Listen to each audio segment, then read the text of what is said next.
오늘은 창세기 6장 7절. 창세기 6장 7절부터 징jem 성경 의 핵심 구절들. 오늘이 우리가 벌써 11번째 시간이네요. 11번째. 6장 7절. 근데 이 창세기 11장 정도가 지나면요.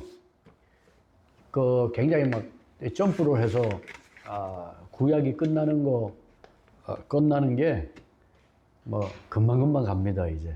예. 그리고 또 지금까지 하면서 많은 부분들이 쌓여왔기 때문에 생략되는 설명들도 있고 이래서 이제 진도가 좀 빨리 나갈 수 있습니다. 제가 기도하고 우리 핵심 구절 공부하겠습니다. 아버지 하나님, 우리가 또 이 점심 식사 후에 식곤증으로 피곤하지 않도록 주님 도와주셔서 이 한 시간 잘 집중할 수 있도록 해주시고, 또 부족한 사람은 먼저 이렇게 준비해서 전할 때에 하나님이 주장해 주셔서 잘 아버지 하나님 설명하고, 또 피차간에 이 말씀을 잘 이해하고 깨달을 수 있도록 하나님 인도하여 주시옵소서. 모든 영광 하나님께 돌려고 주 예수님의 이름으로 기도합니다. 아멘. 저는 미리 오늘 공부하기 전에 제 얘기는 안 하는 걸로 이렇게 저는 웬만하면 하려고 그러는데, 저는 학자도 아니고, 여러분이 보시기에 제가 학자가 아니잖아요. 학자 같으면 앉아서 그냥 공부만 해야 되는데, 그렇다고 해서 목회자라고 하기에도 제가 과거의 삶이 그렇게, 그래서, 우리 바이블 빌리버들 사이에서 어떤 얘기가 있냐면은, 좀 많이 아는 척하고 학자 흉내를 내는 사람들, 그런 사람도 있거든. 그런 사람들이 이제 바울 컴플렉스라고 그러는데, 생긴 대로 하면 돼요. 저는, 목사가 될 적에 하나님, 저 같은 사람을 주님 앞에 많이 데리고 가겠습니다. 그러고 나왔어요. 그렇기 때문에 하나님의 은혜로 참으로 많은 자녀들과 좋은 선후배들, 그런 사람들을 정말 제가 가분할 정도로 그런 사람들을 만나게 해주시고, 각계각층에 저 같은 사람도 그렇게 흔하지 않을 것 같아요. 맨 밑바닥에서부터 저기 고위층까지 두루두루 네? 그렇게 골고루 참 사람을 이렇게 많이 이렇게 알게 된 이런 하나님의 은혜로 참 자료와 많은 좋은 사람들을 만났어요. 제한테 가분한. 그래서 그런 것들을 제가 잘 준비를 해가지고 우리 실정에 맞게 좀 설명을, 먼저 그 길을 갔으니까 이런 것들도 다 제가 공부했던 거에다가 또 그냥 이렇게 건초댐이 건초 꺼내가지고 이렇게 먹이는 거, 그거는 안 되죠. 좀 만들어가지고 조금 그렇게 해서 하는 건데, 그러면서 저도 공부를 좀 하고, 사람이, 제가 아까도 저 방에 가니까 뭐가 뚝 떨어지더라고요. 그러니까 옛날에 여기서 로마서 강해한, 제가 다 그때는 이 타이핑을 안 하고 다 썼어요. 한 이만큼이 뚝 떨어지더라고요. 로마서 강의한 거 지금 바깥으로 갖고 와서 한번 보려고. 근데 제가 강의를 했지만 걔가 그거 다 압니까? 처음 보는 것도 많아요. 강의를 했는데도 처음 보는 것도 굉장히 많아요. 깜짝 놀랐는데, 우리가 다 그렇게 부족한 사람이니까 이 공부하실 때에 지금 특히 우리 여기 상대적으로 젊은 층은 저희들하고 좀 다를 거예요. 이 기억력이나 이런 것들이, 또 그리고 이걸 공부하면 성경에 따른 것들이 착착착착 이게 연결이 돼야 되거든요. 그렇게 해서 또 나만 듣고 배우면 안 되고, 많은 사람들에게 이렇게 또 재생산할 수 있는 그런 기회를 하나님 주셨으면 좋겠습니다. 오늘은 이제 6장 7절 하겠습니다. 창세기 6장 7절. 주께서 이르시되 내가 창조한 사람을 내가 지면에서 멸하되 사람과 짐승과 기는 것과 공중의 날짐승까지 다 멸하리니 이는 내가 그들을 만든 것으로 인해 슬퍼하기 때문이라 하시니라. 자, 이게 하나님께서 죄를 지은 그런 인간을 심판하시는 것은 당연하죠. 죄를 지은 인간을 심판 당연한데 왜 그러냐면은 이건 뭐 요즘 보면은 완전히 그 프리섹스예요, 지금.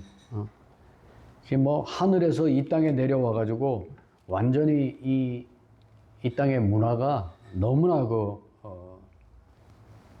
뭐랄까, 혼잡해졌다 그럴까? 난잡해졌다 그럴까? 그렇게 난잡해져 버린 거죠. 그래서 11절에 보시면은 이게 노아 홍수 직전의 인간의 모습입니다. 11절 보시면은 땅도 하나님 앞에서 부패하여 땅이 폭력으로 가득 찼고 12절에 보시면 하나님께서 땅을 보시니 보라 그것이 부패하였더라. 이는 땅 위에서 모든 육체가 자기 길을 부패시켰기 때문이라. 홍수 직전에, 노아 홍수 직전에 이 땅의 모습이에요. 성경이 그렇게 우리에게 기록하고 있습니다. 여기서 문제는 7절에서 왜 이렇게 짐승을 죽였느냐 그런 말이죠.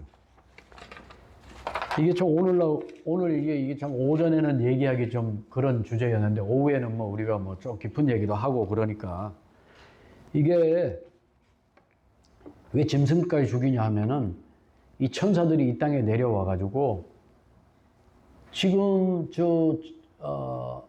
제가 어떤 목사님한테 얘기를 들었는데 아랍의 그 여인들이 수간의 문제가 심각하대요.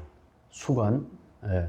왜냐하면 통제가 되니까 인간은 죄성을 지니고 있는데 그걸 갖다 꽉 눌러 놓으니까 뭐 거기는 뭐 히잡을 안 쓰고 이란 같은 경우는 히잡을 안 쓰고 그러면 죽여버리잖아요. 예.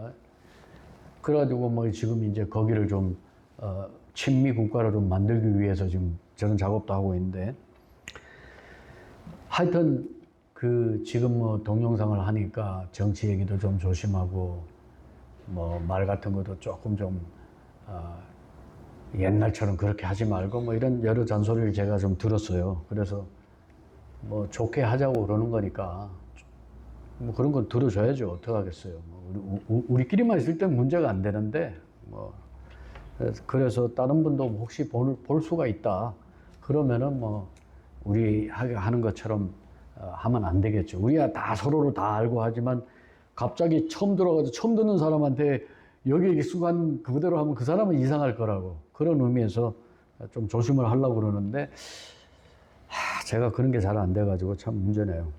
그래서 여기 보면은 아까 무슨 뭐 용궁에서 가져온 붕어빵 그러는데 여러분 성경에서 왜 용궁이라고 옛날에 뭐 전설의 고향이라든가 뭐 신화적인 이런 것에 왜 용궁이 나왔을까요? 용궁. 여러분 우주선을 갖다가 왜 우주선이라고 그래요? 스페이스십이라고 그러잖아요. 십이라고 그래요. 하나님이 보실 때는요, 사람을 낚는 어부라고 그랬잖아요. 하나님이 보실 때는 우리가 물고기를 보시듯이 하나님이 보실 때는 둘째 하늘과 셋째 하늘짜리 큰 물이 있기 때문에 하나님이 물 아래에 있는 인간이고 그 아래에 용이 있단 말이에요. 용이 이 세상 임금이잖아요. 그러니까 영국에서 그 옛날 사람들이 그런 전설이 다 성경에 백그라운드가 있기 때문에 나온 거지. 성경을 알면 벌써 그런 거 눈치를 채야 되는 거예요. 성경을 알면 모든 것을 다 이해하게 돼 있어요. 여기 보면은 천사들이 이 땅에 내려와서 인간들하고 이 인간의 딸들하고 그렇게 그 사이에서 하이브리드 거인들이 나왔지만 이들이 또 짐승들하고도 이런 수간이 있었다는 겁니다. 그래서 하나님께서 그걸 너희가 가나안 땅에 들어가면은 이미지라고 그랬고 하나는 픽처. 성경에 보면은 정확하게 픽처와 이미지가 나옵니다. 형상들과 이게 뭐 벽에 갖다 그림 많이 그려놓잖아요. 요즘도 보면은 뭐 어디 가다 보면 그런 거 있더니 옛날에도 사람 하는 짓이 똑같았어요. 우상 뭐 이런 거 짐승들하고 이런 거 다 그려놓고 켄타우로스는 뭐예요? 또 말과 사람의 그런 반인반수. 그렇죠. 사티로스, 켄타우로스, 그리고 뭐 성경에 보면 다 나오잖아요. 그런 것들이 이러한 천사들이 육체를 취하고 이 땅에 내려와서 짐승들과의 관계에서 실제적으로 존재했던 거예요. 그거를 이 마귀가 신화로 다 돌려놓은 거죠. 신화로 다 바꿔놓은 거죠. 그래서 머리는 사람이고 몸은 물고기. 그거 뭐예요? 인어공주로 다 포장한 거예요. 인어공주로. 여러분 요즘 보면은 무슨 머리 같은 거 이게 머리 염색하는 거 보면 뭐 약간 보라색 비슷하게 쓱 해가지고 뭐 이렇게 그런 게 부쩍 많아졌죠. 그런 것들이 다 마지막 때의 스피릿입니다. 그런 것들이 인어공주, 인어의 어떤 거기에서 그 보라색하고 염색하고 이런 게 그 스피릿에서 나왔다는 걸 제가 어디에서 읽었어요. 그러니까 괜히 보라색으로 하는 게 아니라고 아무것도 모르고 그냥 그렇게 하고 다니는 사람 말고 정말 그 뒤에서 조종하는 스피릿은 그런 거라는 거죠. 그래서 이 반인 반수가 이렇게 나타났다는 거죠. 하여튼 몸은 말인데 이상한 그런 게 태어나고 뭐 그랬던 거죠. 이사야서 13장 21절, 뭐 34장 14절 이런 데 가시면은 사티로스가 나오죠, 거기에. 사티로스가 뭐예요? 그 그리스 신화에 나오는, 그 디오니소스라고 하는 그 디오니소스의 추종자, 디오니소스의 그 수행자, 이게 사티로스거든요. 그리스 신화에 보면은 아주 쾌락의 신이죠. 술, 춤, 뭐 이런 거, 성적인 욕망 이런 거에 대한 대명사가 사티로스죠. 사람의 몸에다가 염소의 다리와 뿔을 가지고 있고 꼬리가 있죠. 그래서 내가 아까 그 바포맷을 내가 연관 검색을 해봤던 건데, 그리고 뭐 전부 다 유니콘, 드래곤, 리워야단 이런 것들 다 전설의 동물이 아닙니다. 그 드래곤 성경에서 뭐 하나님이 거짓말 하셨어요. 다 전설의 동물이 아니에요. 그게 실존하는 그런 동물인데, 레위기 20장에 가시면은 문제는 뭐냐? 타락한 천사들이 이 땅에 내려와 가지고 이런 짓을 했는데, 여러분 한번 생각해 보세요. 영화로 다 이런 것들이 다 나왔어요. 이미 미녀와 야수 뭐 이런 거 다 그런 겁니다. 뒤에 아무것도 모르고 보는 사람들이 있지만 이거를 제작한 의도는 뭐냐면 다 이런 스피릿이에요. 그럼 마지막 때가 왔다는 걸 알아야 돼. 이런 것이 오면은. 옛날에 그랬잖아요. 옛날에 뭐 이런 얘기까지 다 하고 가면 우리 갈 길이 먼데, 윤복희가 무슨 뭐 미니스커트를 우리나라에서 최고 먼저 입었다면서요. 미니스커트를 우리나라에서 최고 먼저 입은 여인이라고 그러는데, 그걸 보고 어떤 목사님이 그랬대요. 이제 우리나라에 물란한 성적 그런 시대가 오겠구나. 벌써 치마가 짧게 올라갔다 그러면 성적 물라면 불을 보듯이 뻔한 거 아니겠어요, 그게? 에? 뭐 학교 다니는 애들이 그냥 뭐 애를 낳지 않나. 미혼모가 막 생기고, 여기 보면 이제. 근데 그런 게 다 그냥 나온 게 아니라 옛날에 다 있었다. 이게 계시록 17장에 가면은 큰 음료, 이 음료 바벨론, 보통은 17장 18절에 가면 계시록 17장 18장 이렇게 두 장에 보면은 큰 음료 바벨론에 대해서 나오는데, 보통은 이렇게 해석합니다. 17장은 종교적인 바벨론, 18장은 이제 뭐 상업적 바벨론 뭐 이렇게 분리해서 얘기하는데, 오늘 그 얘기가 주제가 아니고, 미래에도 가면 17장에도 큰 음료 바벨론이 등장한다는 거예요. 성경에. 미래에도 있다는 거예요. 현재에도 미래에도 과거에도 다 있었어요. 레위기 20장 15절에 가시면은 아주 그 이상한 구절이 있죠. 레위기 20장 15절, 16절. 그거 보면은 하나님께서는 뭐 이게 정확하게 이런 걸 우리에게 다 알려주십니다. 남자가 짐승과 함께 누우면, 뭐 수간 얘기하니까 뭐 이런 사람이 있는데, 그래서 성경 안 읽은 사람이에요. 레위기에서 지금 하나님이 다 말씀해 주시는 건데 뭐 이 얘기하니까 또 생각나네. 점심 먹고 노곤하니까 또 얘기다. 옛날에 뭐 서울대학교 무슨 교수님이에요. 여자 교수인데. 그래갖고 뭐 아니면 하나님이 이게 성경에 이렇게 고상한 말씀을 쓰셔야지, 성경에 똥이 뭡니까? 똥이. 그래서 자기는 성경을 믿을 수가 없다고. 에? 하나님이 쓰셨으면 그렇게 쓰셨겠냐고. 아니, 하나님이 똥이라고 그랬으면 우리가 똥이라고 얘기해줘. 하나님보다 더 고상하려고 그래. 하나님이 똥이라고 그랬으면 똥이잖아요. 그건 똥이라. 그 얘기가 갑자기 생각나네. 여기 보시면은, 남자가 짐승과 함께 누우면 그를 죽이고, 너희는 그 짐승도 죽일 것이며, 여자가 어떤 짐승에게든지 다가가서 그것을 향해 눕거든, 너는 그 여자와 짐승을 하나님 죽이라고 그러잖아요, 레위기에서. 그들은 반드시 죽일지니 그들의 피가 그들에게 돌아. 그래 너희들이 가나안 땅에 들어가면, 이 가나안 땅에 가면 거인 족속들이 있었잖아요. 그들이 얼마나 거기로 온갖 더럽혀 놨겠어요. 짐승들까지도 다 그냥 더러워져 있었기 때문에 하나님이 픽처, 요즘은 그냥 픽처도 아니고 뭐예요?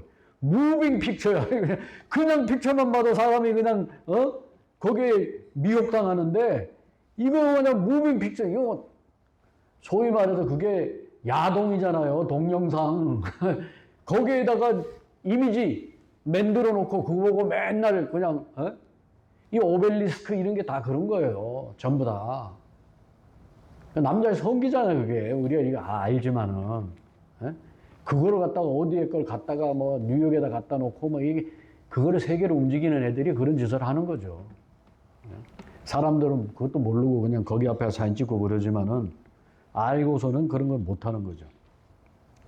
어쨌든 여기 보면은 천사들이 한번 내려와 가지고 쫙 시범을 한번 보였더니 이거를 그냥 가나안 족속들이 싹 다 배운 거예요. 가나안 족속들이 다 배워가지고 남녀노소를 물러나고 짐승들까지 다 죽이라고 약속의 땅에 들어가. 하나님이 그렇게 말씀하신 건데 이거를 또 이해를 못하고 구약의 하나님은 너무나 잔인하신 하나님. 그게 잔인한 게 아니고 우리를 지켜주시려고, 보호해 주시려고, 악으로부터 그렇게 하신 거죠. 그래서 이제 여기 출애굽한 이스라엘 백성들이 이게 난잡하게, 심지어는 그냥 수강까지도 하는 그런 자들을 심판하도록 하나님께서 하신 건데, 성경에 보면은 그 특히 가나안의 그 아모리 족속, 7족속 가운데 이 아모리 족속의 죄가 하나님 보시기에 더 이상 용서를 해 주실 수 없는 정도랄까. 이게 스프링이 그냥 점점 누르면 나중에 이게 한 번은 튕겨 올라온단 말이에요. 심판의 때가 있단 말이죠. 그래서 하나님께서 이스라엘 백성들이 출애굽해서 그들을 하나도 가나안에 들어가면 남기지 말고 전부 다 죽이라고 말씀하신 겁니다. 그래서 짐승도 다 타락했기 때문에 그랬다. 그런 것이고요. 마지막 시대에 가면 어떻게 되겠어요? 지금 뭐 애완견 뭐 이런 거 해가지고 동물 보호가 아주 그냥 아주 뭐 그저께도 공항에 갔더니 그냥 공항에 그냥 개를 담아가지고 가는 이상한 백 같은 거 그거를 메고 여자애는 키도 작고 조그만요. 대만이나 어디 이쪽에 애들 홍콩 애들 같은데 그래가지고 조그만 애들이 막 개를 해가지고 둘이서 나이도 한 20대밖에 안 되던데 부부같이 보이지도 않던데 둘이서 그냥 하나는 개 들고 있고 들어가면서 뭐 그러고 있던데, 이 마지막 때에 여러분 이사야서 3장 가시면요 여자와 아이가 통치하는 시대가 옵니다. 이게 마지막 때가 다 됐다는 증거예요. 보라 곧 주 곧 만군의 주께서 예루살렘과 유다로부터 의지하는 것과 의뢰하는 것, 즉 모든 의지한 빵과 모든 의지한 물과 4절에 가시면은 쭉 가시면은 내가 아이들을 주어 그들의 통치자가 되게 하며 아기들이 그들을 다스리게 한다고. 이미 애들이 요즘은 그냥 아주 그냥 할아버지 수염 뽑는 시대는 옛날 얘기고요. 뺨따기 때리는 시대가 와서 여자하고 아이들이 통치하는, 여자들이 지금 뭐 강 큰 남자 시리즈 만들어가지고 옛날에 막 부인한테 말대꾸 한다고 강 크다 그러고 뭐 와서 밥 달라 그랬다고 강 크다 그러고 그런 것들이 그냥 나온 게 아니에요. 옛날에는 그런 말이 안 나왔죠. 이게 시대가 지금 점점 여자들과 아이들과 이 개가 지금 아니 자기 시어머니보다 개한테 더 잘하니 이게 무슨 아니 개는 개지. 저는 방에 들어오는 개는 안 좋아합니다. 일단 방에 들어오는 개는 일단 안 좋아하고요. 좋아하는 사람은 비난할 생각도 없고요. 저는 그렇습니다. 기른다면은 마당에서 집이나 지키고 도둑이나 지키고 주인한테 충성하고 그런 개나 기르면 몰라도 개는 개지 뭐. 다른 게 뭐 있어요. 그래서 이 애완견들, 애완동물들, 아이들, 여자들 이런 것들이 마지막 때 가면요. 싹 올라가는 그런 시대가 이사에서 이 3장 4절에서 우리에게 경고해 주는데 그게 마지막 시대의 특징 가운데 하나입니다. 6장 7절은 여기까지 하고 그 다음 7장으로 가겠습니다. 7장 13절. 7장 13절 가시면은 바로 그날에 노아와 노아의 아들들인 셈, 함, 야벳과 노아의 아내와 그의 아들들과 함께한 그들의 세 아내가 방주로 들어가되 14절 그들과 모든 짐승이 그것의 종류대로 모든 가축이 그것들의 종류대로 땅에서 기어다니는 모든 기는 것이 그것의 종류대로 모든 날짐승 곧 모든 종류의 모든 새가 그것의 종류대로 들어가고 이게 꼭 이 성경을 믿기 싫어. 이 성경을 믿으면 자기가 좋아하는 거 많이 그만둬야 될 것 같은 생각이 들어서 성경을 믿기 싫은 사람은 이런 것만 보이는 거죠. 아니 노아의 봉지에 이게 어떻게 다 들어갈 수 있을까요? 이런 거 나오는 거죠. 이제 창세기에서 하나님 말씀에 의문을 제기하는 항상 그렇게 정말 그렇게 들어갔을까요? 이러면서 오는 거죠. 여기 보면 아니 모든 짐승의 종류가 얼만데 그게 다 들어가겠어요. 이러면서 이제 오는 거죠. 여러분 생각 어떠세요? 예? 근데 그 사람들은 뭔가 착각한 거예요. 성경에 대적하면요. 항상 자기의 무지만 드러나는 거예요. 수치를 당하는 겁니다. 예? 여러분 배너를 만든 사람도 그랬잖아요. 하나님이 없는 것을 증명하려고 그러다가 그냥 배너라고 하는 그 위대한 그 영화를 만들었잖아요. 자, 인류가 보면은, 여기 보면, 야펫, 셈, 함이 있잖아요. 여기 보시니까. 그래서 야펫, 셈, 함의 부부가 있었잖아요.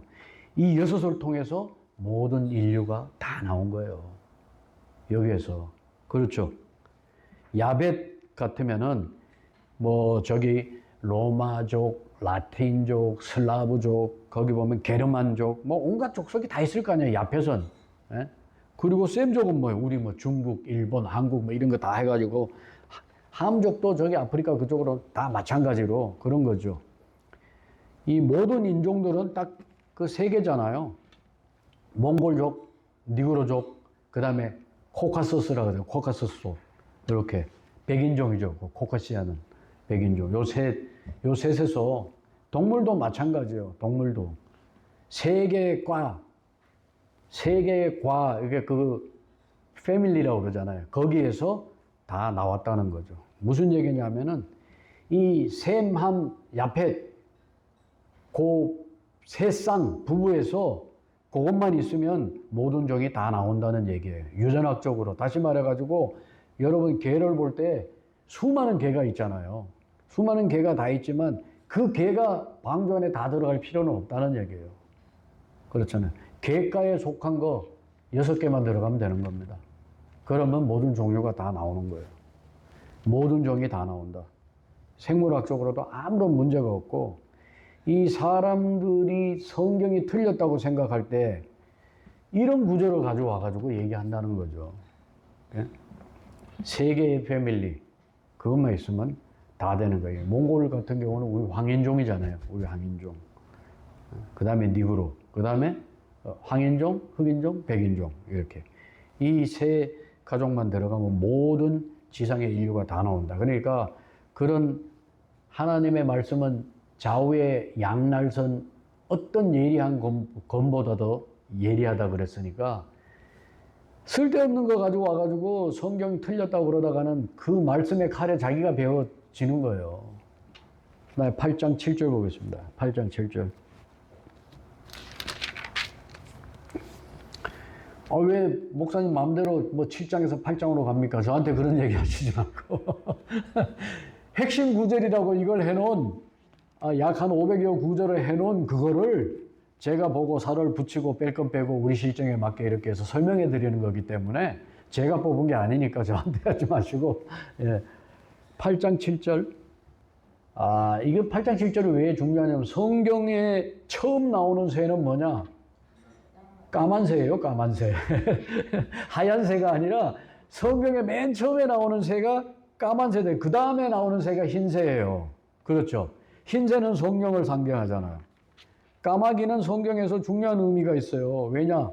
지금 비둘기하고 대조가 되잖아요. 8절에 보시면은. 까마귀는 뭐예요? 시체가 많으니까. 방주에서 나오면 시체가 많으니까 먹을 게 많으니까 안 돌아오는 거예요.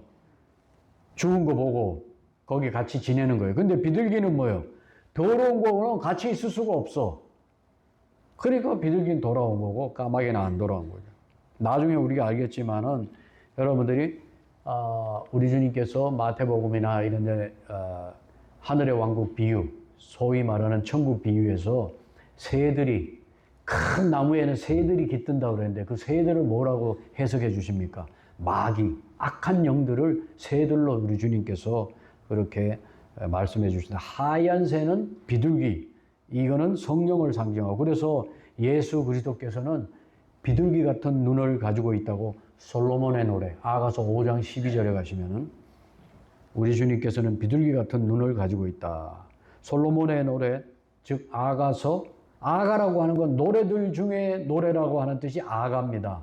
근데 그 영어로 보면 Song of Solomon이라고 그래가지고 솔로몬의 노래가 이제 사실은 우리 킹잼 성경으로 그냥 그대로 번역하면 솔로몬의 노래가 되는데 개혁 성경에는 옛날에 아가서라고 그랬죠. 아가라는 뜻은 그런 겁니다. 노래들 중에 노래라는 뜻인데 솔로몬의 노래 5장 10절에 가시면은 나의 사랑하는 이는 희고도 불그스레 하니 만명 가운데 가장 뛰어나시도다. 희다 그랬어요. 왜냐? 12절에 가면은 그분의 눈은 강가에 사는 비둘기의 눈 같다 그러잖아요. 물 많은 강가에 사는 비둘기의 눈 같아서 저주로 씻은 것 같고 알맞게 박혔도다. 그렇게 됐잖아요. 그러니까 여러분, 어저께도 제가 어떤 분이 얘기를 해서 뭐 어떤 예수님 얘기가 나와서 얘기했지만은 뭐 어느 집에 다니면서 무슨 예수님 초상화라 그러면서 금발머리에 이렇게 집에다 초상화 붙어 있는 거 있거든요. 저희 집에도 그 할머니 한 분이 들어오시면서 그런 거 하나 들고 들어와서 자기 방에 걸어놓은 걸 제가 뭐 뛸 수는 없죠. 그러나 그게 예수님이 아니라는 거. 여러분들이 이 솔로몬의 노래를 읽어보시면 예수님이 어떤 모양일까? 적어도 우리가 예수님의 초상화라고 갖고 다니는 거, 그거는 적그리스도에 가깝지 예수님은 아니라고 하는 거. 그렇게 아시면 됩니다. 그런 걸 예수님으로 알고 집에다가 이렇게 붙여놓으면 나는 성경 잘 모릅니다. 그런 얘기하고 똑같으니까 그런 거 띄워버리시고, 미국에서 바이블 빌리버들이 그 초상화의 인물을 뭐라고 얘기하냐면 잔이라고 그래요. 잔이. J-O-N-N-Y. 잔이. 가짜. 그게 적그리스도입니다. 나중에 적그리스도가 오면 그렇게 비슷하게 생겼을 거예요. 요즘 뭐 어디에서 쓸데없는지 쓸데있는지는 앞으로 봐야겠지만은 트럼프의 사위 큐스너가 이제 뭐 그런 거 비슷한 역할을 할 것이라는 얘기가 있는데 결론적으로 말씀드리면 적그리스도는 신분이 성경에서 보았을 때 시리아 계통의 유대인입니다. 적그리스도는 성경에서 거기까지는 나와 있어요. 일단 그렇게 아시고 오늘 우리 주제가 다른 거기 때문에 그래서 여기 보시면은 계시록에 가시면 19장 17절에 가시면 새들이 와서 싹 하나님의 만찬에 우리 주님께서 싹 그냥 주님을 대적하는 자들은 하나님의 입에서 우리 주님이 재림하시는 우리 주님 입에서 칼이 나와서 다 그냥 싸그리 전쟁이 아니라 하나님의 심판이에요. 그냥 하나님을 대들려고 모였다가 다 죽는 건데 하나님의 만찬에 와서 우리 하나님께서 새들을 다 불러서 싹 청소해라 그래서 말끔하게 청소하는 게 계시록 19장 17절에 나오죠. 새들이 와가지고 하나님의 그 씨앗을 다 먹었죠. 여기 시체를 청소하고. 그래서 이 악한 영들을 성경에서는 새들로 비유하고 있다. 이 새들은 영들의 모형이고 계시록 18장 2절 이런 데 가시면은 씨 뿌리는 비유에 가시면은요. 마가복음 4장 4절 15절 4절의 걸 15절에서 우리 주님이 해석해 주시잖아요. 마가복음 4장 4절에 가시면은 씨 뿌리는 비유에 가시면 새는 뭐라 그랬어요? 씨는 하나님의 말씀인데 새들이 와서 먹어버렸는데 15절에 가면 해석해 주잖아요. 공중의 새들이 먹었는데 길가에 있는 것은 이것이 곧 말씀이 뿌려질 때 듣지만 즉시 다가오는 사탄에게 마음속에 뿌려진 말씀을 빼앗겨버린다 그러잖아요. 새들이 와서 씨앗을 먹은 거는 마귀가 와서 여기 앉아서 말씀 들었는데 에? 말씀 들었는데 마귀 와가지고 딴 생각을 쓱 집어넣어가지고 그 말씀 말씀은 여기서 분명히 떨어졌는데 그 말씀이 이 밭에 안 떨어진 거죠. 새들이 와서 그냥 가져가 버린 거지. 그래서 계시록 18장 2절 이런 데 가시면 새들이 다 악한 영들의 모형이에요. 이사야 34장 11절 15절 이런 데 가시면 영들의 모형이다. 그리고 스가랴 13장 2절에 가시면 더러운 영이라고 나와 있어요. 성경을 다 읽으시면은 이러한 것도 우리가 알게 돼 있다. 성경 자체가 해석을 해줘요. 스가랴 13장 2절 더러운 영이라고 그러고 거기에 가면은 14장 21절에 가시면은 이 가나안 사람들과 연관지어서 더러운 영이 나옵니다. 스가랴 14장 21절에 가면은 참으로 예루살렘과 유다의 모든 솥지 만군의 주께 거룩한 것이 되리니 희생물 드리는 모든 자들이 와서 그 솥들 중에서 취하여 그 안에서 고기를 삶으니라. 그날에는 뭐예요? 만군의 주의 집에 가나안 사람이 다시는 있지 아니하리라. 요게 13장 2절의 더러운 영과 연관이 되어 있다는 거죠. 가나안 사람은 어떤 사람이에요? 함의 후손들이잖아요. 까만 연결이 되시죠? 우리 하나님은 인종차별주의자시라니까. 인종이 차별이 있다고요. 우리 모든 사람이 똑같다고 자꾸 그러는데 아니라니까. 아니 누구를 더 귀하게 여기고 누구를 더 저기 하고 그런 게 아니고 하나님이 그렇게 차별을 두셨다고요. 그렇잖아요. 이거를 부정하면 안 되죠. 부정하면 하나님이 그렇게 하셨는데 우리는 그렇다고 얘기를 해야지. 그냥 뭐 다만 조심할 뿐 그런다 해서 우리의 생각이 바뀌는 건 아니죠. 하나님이 말씀하신 그런 거지. 그래서 여기 보면은 이 성경에는 인종적인 문제가 많이 언급이 되기 때문에 사람들이 이 성경을 일컬어서 뭐라 그래요?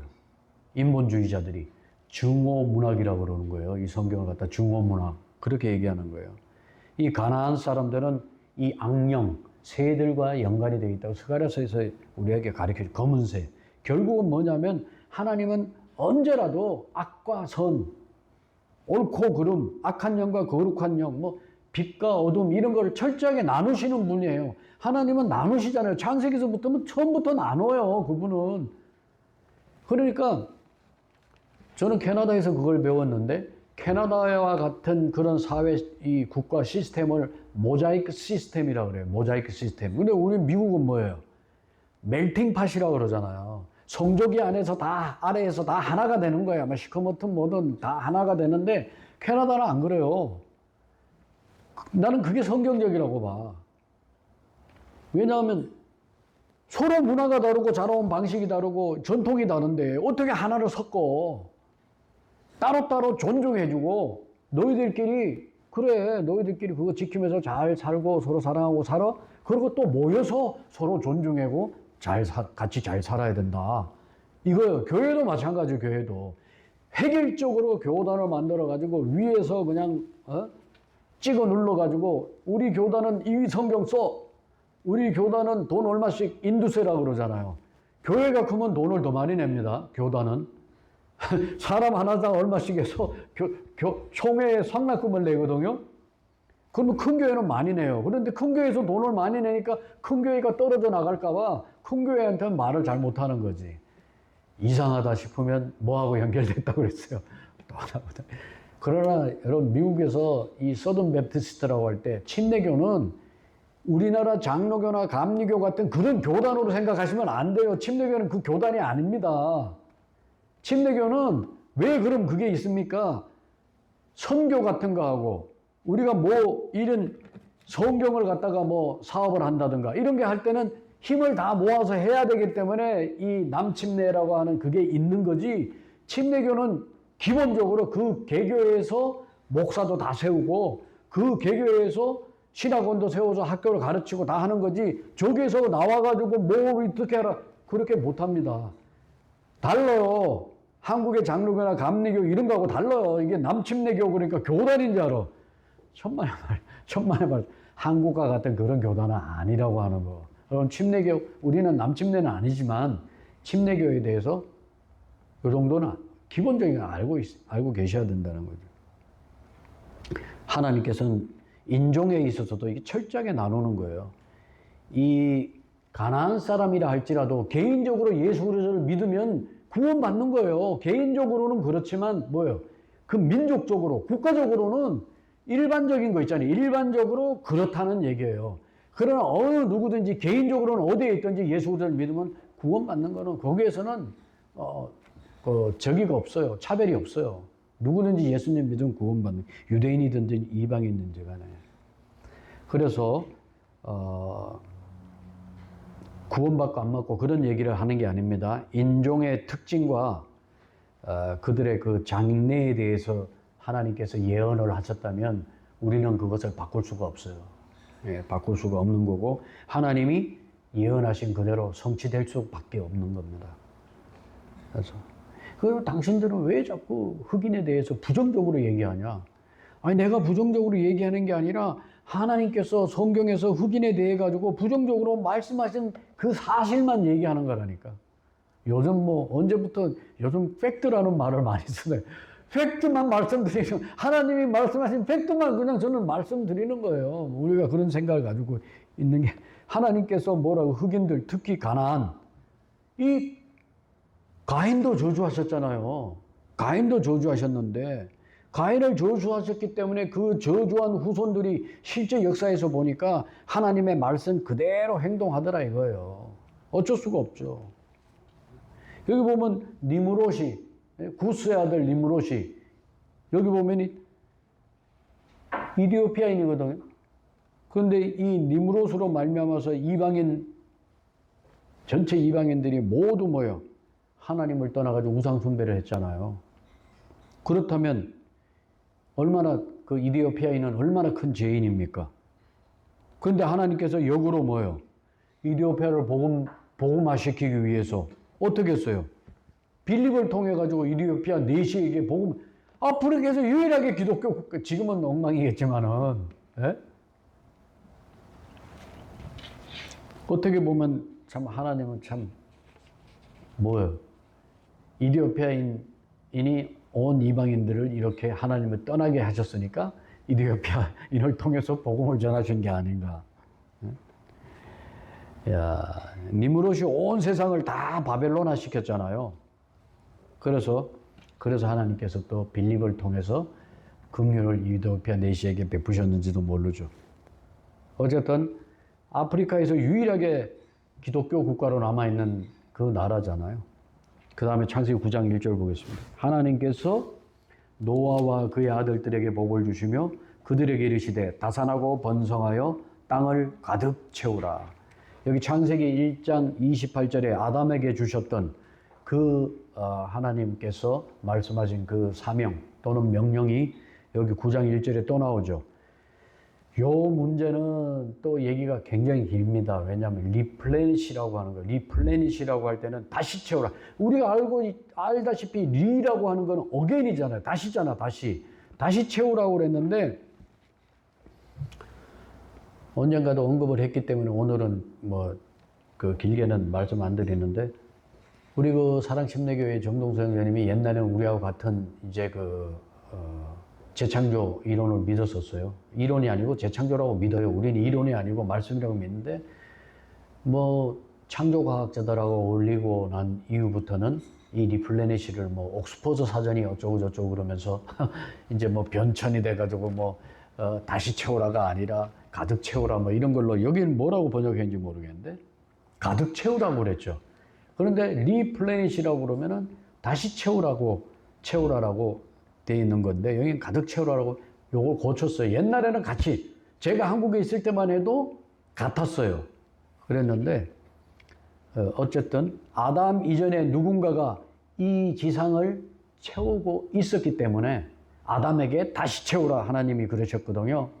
그 명령이 똑같이 오늘 노아에게 그렇게 나오는데, 그러면 아담 이전에 있었던 이 땅을 가득 채우고 있었던 자들이 누구냐? 그게 바로 욥기에 나오는 하나님의 아들들이었다. 타락한 천사들이 이 땅에 육체를 취하고 내려왔던 그들이었다 하는 것입니다.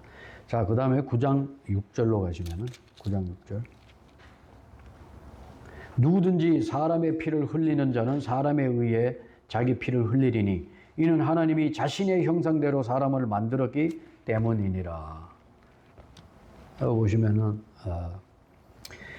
비록 하나님의 형상으로 지음받은 인간들이 비록 타락을 해가지고 하나님의 형상이 누구 말 맞다나 그 무늬만 하나님의 형상으로 남아있다 하더라도 하나님께서 지으신 인간을 소중하게 여겼다는 거죠. 왜냐하면은 거듭나기만 하면 하나님의 형상을 회복하잖아요. 그러니까 인간의 위대함이 거기 있는 거예요. 그 사람이 죄를 회개하고 예수 그리스도를 영접하는 순간 하나님의 형상이 회복되기 때문에 지금은 하나님의 형상으로 지음받아 타락해서 무늬만 있더라도 무늬만 그런 말을 많이 쓰잖아요, 한때. 무늬만 그리스도인인 사람도 있고. 그런데 예수 믿음은 가능성이 있잖아요. 하나님의 형상을 되찾을 수 있는 가능성이 있잖아요. 여기 보시면은 6절 앞부분에 한번 보세요. 6절 앞부분에 9장 6절 앞부분. 누구든지 사람의 피를 흘리는 자는 사람에 의해 자기 피를 흘리리니. 여기 보시면은 이거는 율법 시대 이전입니까? 율법 시대입니까? 율법 시대 이후입니까? 지금 이 말씀이. 모세가 율법을 받기 이전이잖아요. 노아의 때니까. 율법 이전에도 사형 제도가 있었다는 거죠. 율법에서는 당연히 사형이 있었고 율법 이후에도 있습니다. 성경에서는 사형 제도를 인정하는 거예요. 그렇기 때문에 특히 사형 제도를 폐지하다고 돌아다니는 사람이 누가 제일 많냐 그러면 목사들하고 신부야. 신부들하고 목사들이 돌아다니면서 그 맨날 만나도 어디에서 만나요? 해송 저런 데서 만나면 되는데 맨날 호텔에서 만나지. 호텔에서 만나가지고 비싼 밥 먹으면서 하나님 말씀 부정하면서 쓸데없는 짓하고 제일 한심한 짓 하고 돌아다니는 게 목사들이 사형제도 폐지하고 운동하고 돌아다니는 거예요. 하나님은 율법 이전이나 율법 시대나 율법 이후에나 다 사형제도가 성경에는 있습니다. 그래서 여러분, 세계 어느 나라든지 사형을 집행하는 나라, 사형제도가 있을 뿐만 아니라 사형을 즉각 집행하는 나라는 범죄율이 뚝 떨어집니다. 범죄율이 비교가 안 돼요. 사형을 집행하는. 우리나라는 사형이 없는 나라나 똑같아요. 사형 제도가 있지만 사형을 안 시킨 지가 엄청나게 오래됐어요. 그러니까 사람들이 사형 제도를 우습게 하는 거예요. 하여튼 신약에서도 바울도 보면은 위에 있는 권세에게 순복하라 그랬죠. 여기 보시면은 로마서 13장 1절에서 5절, 그러니까 율법 시대 이후 은혜 시대에서도 이 사형 제도는 계속 유지가 되는데요. 로마서 13장 1절에서 5절, 사도행전 25장 11절 이런 데 가시면은 위에 있는 권세들에게 순복하라고 그러잖아요. 그러니까 이거를 어디 가서 사형제도 반대를 하고 국가에다 청원을 하고 그리스도인들이 해야 되는 일이 아니죠, 그런 것은. 그리고 바울은 개인에 있어서도 자기가 사형제도를 인정했습니다. 사도행전 25장에 가시면은 25장 11절에 내가 죽을 일을 했으면 죽겠다고 그랬거든요. 그러니까 사형제도를 개인적으로 인정했어요. 내가 아무리 죽을 일을 했어도 인권에 의해 가지고 나는 못 죽일 거다 이런 말을 안 했어요. 죽일 일 했으면 죽겠다. 내가 범죄자이거나 혹은 죽일 짓을 하였으면 죽는 것이 마다하지 않는다는 거죠.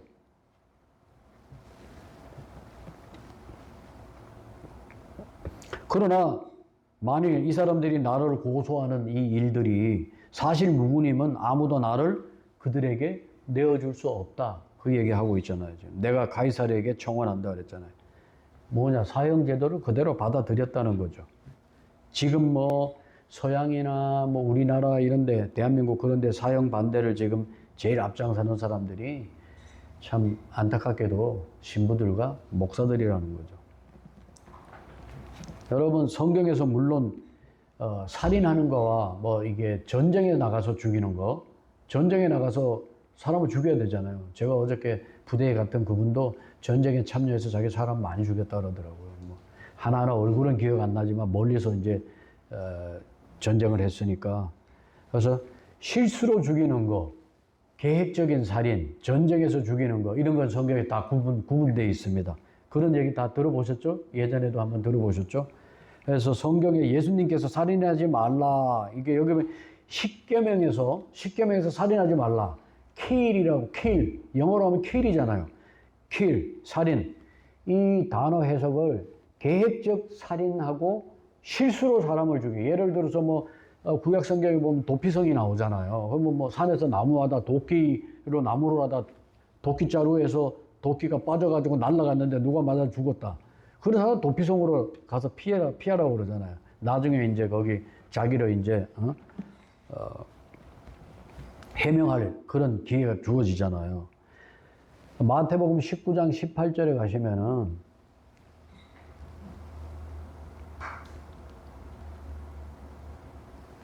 살인이라고 하는 단어가 여기 kill, 그저 그냥 아무나 죽인다는 그런 뜻이 아니라 십계명에서 살인이라고 했을 때 저기 보면 thou shalt not, 그 위에, 거기네, 맞네.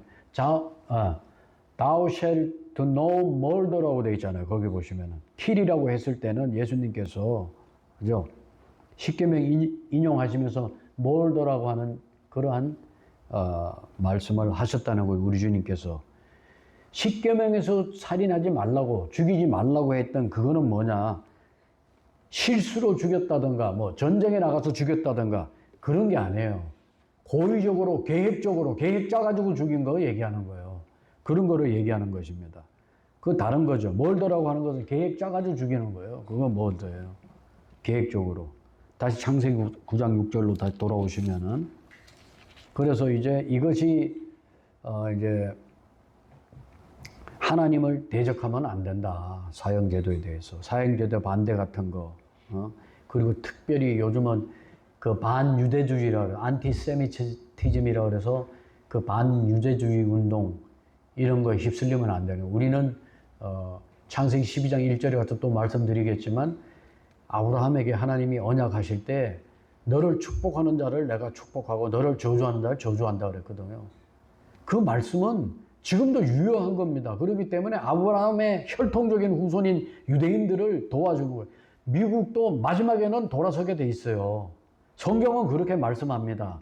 지금은 미국이 이 이스라엘의 후견인 노릇을 하기 때문에 알고 했던 모르고 했던 뭐 유대인들의 로비가 들어와서 뭐 했던, 어쨌든 간에 하나님의 약속이기 때문에 미국이 지금 이렇게 절대 최강의 나라가 되고 이렇게 부유한 국가가 된 거는, 저는 그런 것도 하나님의 말씀에 의해서 적용이 된다고 그렇게 생각하기 때문에, 예.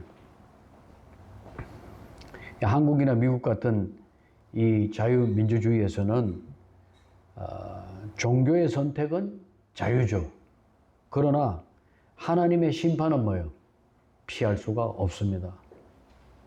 안 믿을 수도 있어요. 뭐 민주주의인데 뭐 어때요? 요한복음 12장 48절에 가시면 하나님의 심판은 피할 수가 없다는 거예요. 나를 거절하고 내 말들을 받아들이지 아니하는 자에게는 그를 심판하는 이가 있으니 곧 내가 한 말, 바로 그 말이 마지막 날에 그를 심판할, 하나님의 말씀에 의해서 심판당한다는 거죠. 히브리서 9장 27절에 한 번 죽는 것은 정하신 이치고 그 후에는 심판이 있다고 그랬고요. 로마서 2장 3절 가시면 오늘은 하나 더 확인해야 되는데, 로마서 2장 3절에 가지고 그런 일들을 행하는 자들을 판단하고도 같은 일들을 행하는 사람아, 네가 하나님의 심판을 피할 줄로 생각하느냐? 그러니까 또 어떤 사람이 그러는 사람이 있어요. 피할 수 없다 그런 얘기죠. 그런데 그래 그걸 누가 못해? 그럼 다 한다는 얘기잖아요. 그걸 누가 못해? 그러니까 저요 그러는 사람이 있다고. 그러면 얘기가 안 된다는 거죠. 하나만 더 하겠습니다. 오늘 창세기 9장 15절. 9장 15절 가시면 내가 나와 너희와 모든 육체의 모든 살아있는 창조물 사이에 있는 내 언약을 기억하리니 다시는 물들이 모든 육체를 멸하는 홍수가 되지 아니하리라. 자, 이제 많은 사람들이 예수 믿는 사람들도 마찬가지요.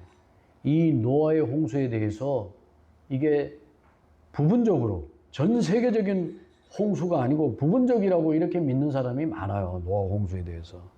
그런데 여기 오늘 이 말씀을 보면은 하나님 그 사람들에 의하면 하나님이 거짓말장이잖아요.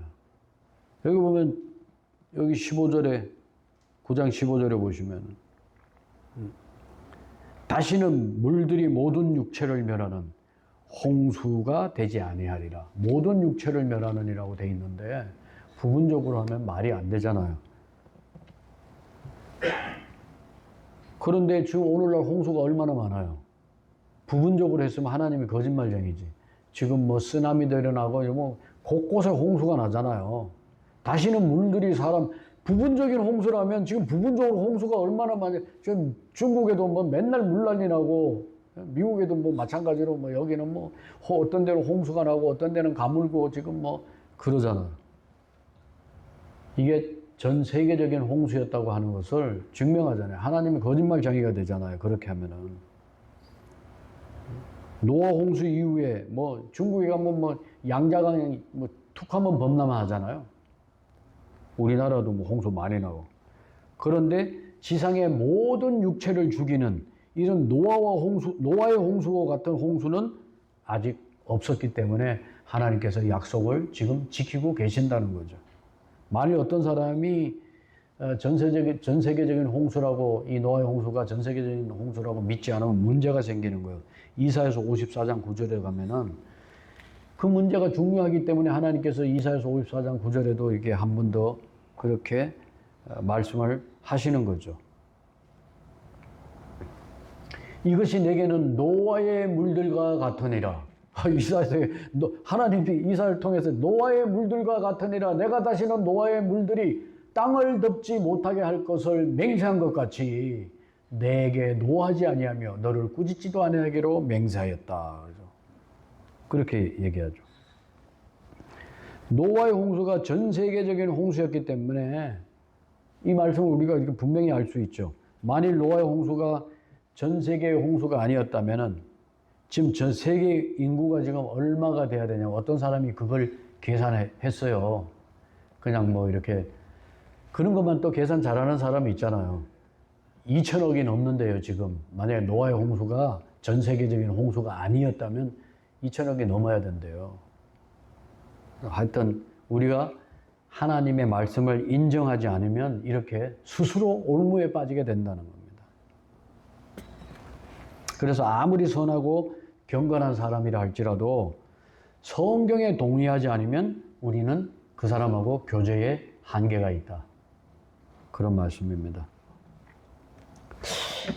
이게 조금 길어지면 처지는 거를 이렇게 듣다 보니까 좀 느끼겠더라고요. 그래서 좀 갈등이 생기는데 한 개 더 할까 말까 지금 한 개만 더 하고 마치겠습니다. 자, 9장 25절 20에서 27절. 자, 창세기 9장 25절 27절에 가시면은 이르되 가나안은 저주를 받을 것이요 그는 그의 형제들에게 종들의 종이 될 것이니라 하고. 지금 하나님이 어떻게 해요? 가나안 함족이잖아요. 종들의 종이 된다고 지금 성경 하나님 말씀하시고 26절에 또 이르되 주 곧 셈의 하나님을 찬송할지어다. 가나안은 그의 종이 될 것이니라. 그리고 27절에 하나님께서 야벳을 크게 만들 것이요 그가 셈의 장막들에 거할 것이며 가나안은 그의 종이 될 것이라 하였더라. 하나님께서 이렇게 말씀하시죠. 여러분 베드로후서 2장 5절에 가시면은 무슨 노아가 무슨 동화 같은 노아의 홍수, 노아 할아버지 뭐 배를 짓는다 뚝딱뚝딱 노래하고 그러니까 동화 속에 나오는 그런 노아라고 생각하시면 안 되고, 저기 가시면 노아는 의의 전파자라고 그랬어요. 의의 선포자. 이 세상을 아끼지 아니하시고 오직 뭐예요? 의의 선포자이신 여덟째 사람 노아를 구원하시며 경건치 아니한 자들의 세상에 홍수를 내리셨다 그러잖아요. 의의 선포자였어, 노아가. 여기 보시면. 그렇기 때문에 이 9장 25절에서 27절은 중요한 구절입니다. 그래서 물론 여기 보면 함이 죄를 저질렀지만은 일단 하나님께서 함을 축복하셨기 때문에 다윗을 축복해서 다윗의 너의 아버지 솔로몬 때문에 다윗 때문에 솔로몬 대에서는 하나님께서 그의 왕국을 나누지 않고 솔로몬 아들 르호보암에 가서 북이스라엘과 남왕국으로 쪼개지잖아요. 마찬가지로 함을 일단 하나님이 축복하셨기 때문에 함의 그 아들 가나안에게로 저주가 내려가 있는 겁니다. 그리고 하나님 여기 보시면 야펫을 증대하게 하셨고, 여기 보면은 여러분 이 세상에서 물질 문명하면은 전부 다 야펫이에요. 야펫 족속입니다. 셈은 장막에 거하게 했다 그랬죠. 셈이 어디예요? 여러분 아메리카 인디안이 전부 셈족이에요. 그런데 이 셈족들이 여기 텐트 치고 장막 치고 사는데 야펫이 와가지고 살잖아 지금. 셈의 장막이 지금 여기 거하고 있네. 그러니까 뭐 어디에서 제가 봤는데 역사상 처음으로 인디언 출신이 하원 의원이 생겼다던가 엊그저께 뉴스에서인가 어디 봤는데, 그리고 무슨 뭐 여기 카지노 같은 건 다 인디언들이 한다면서요. 그 왜냐? 그 셈의 장막에 와서 사니까 미안하니까 그렇게 해주는 것 같아요. 텐트 치고 사는 데가 다 빼앗았죠. 그 셈의 장막에 지금 거하고 있는데. 그래서 하나님께서는 인종들에 대해서도 정확하게, 예? 그래서 이걸 소위 말하면은 이걸 뭐라 그러나 인종학이라고 할 수 있는 비블리컬 성경적 그 에트놀로지라고 그러잖아요. 그렇죠. 예. 그 인종학도요. 모든 뭐 법학이고 뭐고 모든 공부에서는 성경을 벗어날 수가 없어요. 성경이 기본, 법학하는 사람은요, 이게 모세오경 딸딸딸딸 외워. 일반 예수 안 믿는 사람들도. 여기서 모든 법이 다 나왔거든. 하나님은 뭐예요? 로기버라고 법을 주시는 분이에요. 그렇기 때문에 하나님이 법을 주시고 하나님이 해석하시는 분이기 때문에 인간이 뭐 해석한다고 돌아다니는 사람이 있어. 자기가 해석한다고. 해석은 하나님이 하시는 겁니다. 요셉도 얘기했고 다니엘도 얘기하잖아요. 해석은 하나님만이 해석하는 거예요. 우리가 하나님이 해석해 준 거 가지고 우리가 어디 가서 설명해 줄 수는 있어도, 그리고 법을 주시는 분 하나님이기 때문에 법을 어기면 나중에 그 법에 맞아 죽습니다. 그 사람이. 그 법이 그 사람을 찾는다고. 그렇게 똑똑한 사람들이 왜 이렇게 내가 멍청하냐는 얘기가 그 얘기입니다. 왜 법을 어기냐고. 그 법이 마지막에 자기를 찾아낸다니까. 하나님이 주신 법인데 그 법을 어기고 거기를 피해간다? 그런 일은 있을 수가 없어요. 그래서 어렸을 때는 아무것도 모르니까 그렇게 불법을 저지르고 살았다 하더라도 이걸 알게 되면 법을 위반을 할 수가 없어. 할 수가 없어. 그 법이 그 죄가 나를 찾아낸다는 말이 그 말이에요. 우리는 몰라서 그렇죠. 우리가 한 말도, 그 말도 저는 다 찾아낼 수 있다고 저는 생각합니다. 하나님께서 원하시면. 자꾸 변명하고 그러면 그때 내가 어디에서 한 말을 하나님이 딱 찾아다가 들려주실 것 같아.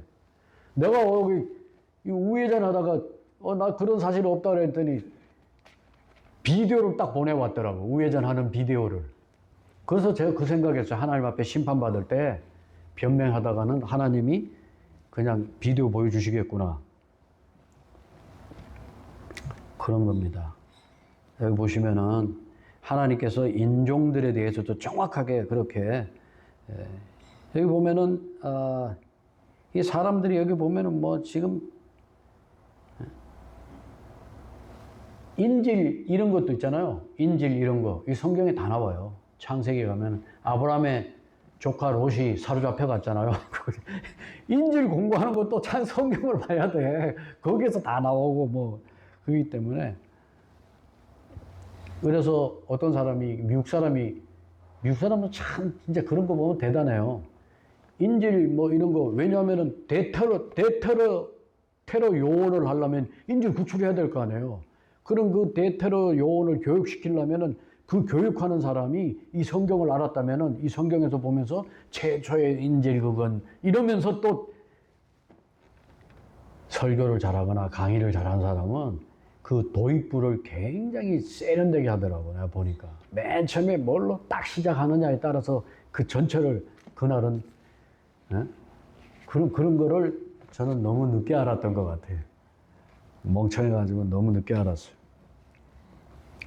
어쨌든 그래서 뭐 요즘은 아무데나 갖다가 이름을 다 갖다 쓰죠. 보면은 경마장에 가도 아담이 나오고 뭐 아담 1호 뭐 달리는 말한테다가 이름 붙여가지고 보면 옛날에 그 사이버 인간한테 아담을 붙였잖아요. 이름을 그걸 붙여 나오고 아담, 이브 뭐 이런 거 다 붙여가지고 나오는데. 유대인들의 천사장 미가엘도 갖다 붙이고 미가엘이라는 사람 얼마나 많아요. 미가엘. 그게 마이클이잖아요. 마이클. 마이클. 그게 또 저쪽으로 가면 미겔이 되고 뭐 이렇게 하여튼 뭐 그래도 이름 하여튼 언어가 그렇더라고. 자, 그래서 이 창세기 1장에서 12장까지의 모든 언약들은요. 아담에서부터 우리가 천년왕국에 이르기까지 모든 사람에게 해당되는 것입니다. 창세기 1장에서 12장, 율법 이전이에요. 은혜 아래 있던 이때 창세기 1장에서 12장까지의 모든 하나님의 언약은 그렇죠. 그 시대에서부터 천년왕국에 이르기까지 이 땅에 사는 모든 사람에게 적용되는 그 언약이라고 하는 것을 알아야 되는. 그래서 이 인종학이나 이런 민족학 이런 거 야펫의 후손들은 땅을 정복하고 신대륙을 발견하고 뭐 이런 거는 전부 다 야펫 족속이에요. 셈족은 뭐예요? 셈족은 주로 종교 이렇게 앉아가지고 도 닦고 명상하고 이런 거는 모든 종교는 다 셈족에서 나왔어요. 모든 종교는 이게 하나님이 이렇게 개인적으로는 예외가 있을 수 있지만 전체적으로 그렇다는 거예요. 함족은 뭐냐 하면은 함족은 셈과 야펫을 섬길 거라고 그랬잖아요. 죄송하지만 흑인들은 백인들의 지배를 받을 때 가장 자유롭고 행복합니다. 흑인을 괴롭히는 사람은 흑인이에요. 흑인들이 흑인 괴롭힌다고. 그래서 오늘은 또 이렇게 하나씩 미련을 두고 하다 보면 또 시간이 많이 가기 때문에 다음 시간 창세기 10장 8절부터 시작하기로 하고 오늘 여기까지 하겠습니다. 기도하겠습니다. 하나님 아버지, 저희들이 이 창세기 이 부분이 분량이 많은 그런 관계로 좀 지루할 수도 있겠지만 하나님의 말씀의 깊은 뜻을 우리가 깨달아 알 때에 참으로 이 성경에 대한 그러한 존중과 또 우리가 하나님 말씀을 더욱 가까이 해야겠다고 하는 그러한 마음가짐 이런 것을 새삼 새롭게 각오를 다지는 그런 귀한 좋은 시간이 되었음을 하나님 앞에 고백합니다. 그럴지라도 우리 하나님 저희들에게 지혜 주셔서 가까이 할 뿐만 아니라 잘 깨달아 할 수 있도록 도우시고 말씀대로 우리가 삶 가운데서 실천할 수 있도록 하나님 인도하여 주시옵소서. 그래서 하나님께 영광 돌리고 또 하나님께서 저희들에게 복 주시는 그런 우리 모두의 아름다운 삶이 되게 하나님 축복해 주옵소서. 주 예수님의 이름으로 기도합니다.